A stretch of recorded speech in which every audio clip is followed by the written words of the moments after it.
Teleios Bible бағдарламасы кітапханадан басталады. Кітапхана аккаунтыңызға қосылған ресурстар тізімін көрсетеді. Фильтр көмектеседі. Ресурс табу. Алыс аударма.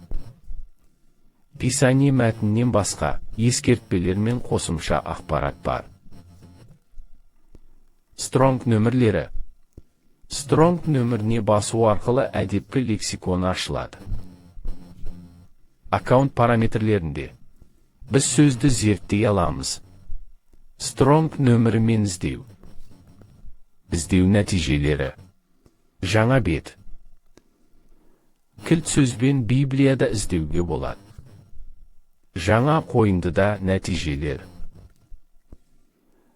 Біз мұнда Библиядағы сөздің әртүрлі кітаптардағы жиілігін көрсететін графикті көреміз. Кітапқа басу арқылы іздеу нәтижелеріне өтеміз. Нәтижеге басу арқылы Библиялық қойындыға өтеміз. Қажетті үзінді табудың басқа жолы мазмұндарда жылжу. Сүрмелі мәзір. Немесе сілтемені енгізу. Барлық қозғалыстар тіркеледі. Біз табамыз. Қызықты сөзді табамыз. Және оқу.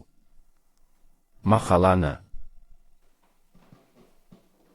Жаңа қойындыда мақала. Және көреміз. Зерттеу ақпарат. Библиялық қойындыға қайта оралып, біз қайталаймыз. Ауыстырамыз. Ағылшын тіліндегі Библия аудармасына ауысып, ыңғайлы етіп орналастырамыз.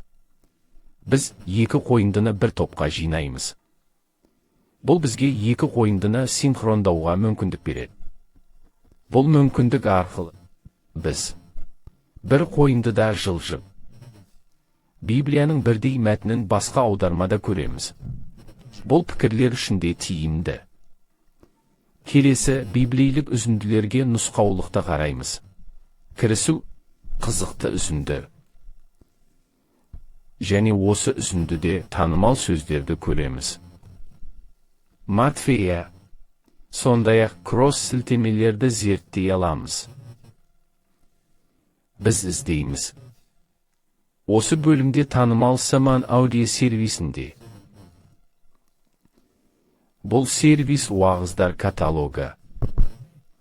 Teleios Bible'дан тікелей осы каталогта іздеуге болады. Біздің бағдарлама орыс тілінде болғандықтан, біз орыс тілінде де іздей аламыз. Көреміз. Уағыздар. Кітапханамызда пікірлер тізімі. Таңдау. Біз Матфея 5-ші тараудан іздеу нәтижесін көреміз. Белгілеу. Бұл пікірде бір параграфты көшіріп аламыз. Және ескертпелер деп аталатын құралдардың бірін тақырыпқа немесе уағызға дайындалу үшін қолданамыз. Біз мәтіндегі сілтемелер автоматты түрде танылатынын көреміз. Тышқанда барғанда біз аударма мәтінін көреміз. Әдепкі орнатылған немесе шерту арқылы қойынды көрінеді. Контексті оқу үшін басқа құралдар қамтиды. Мәтіндерді салыстыру. Мұнда біз қызықты нәрселерді таңдау. Аударма. Мәтінді салыстыру. Библияның кез келген жері. Ақырғысы. Құрал бұл сөздер ағашы.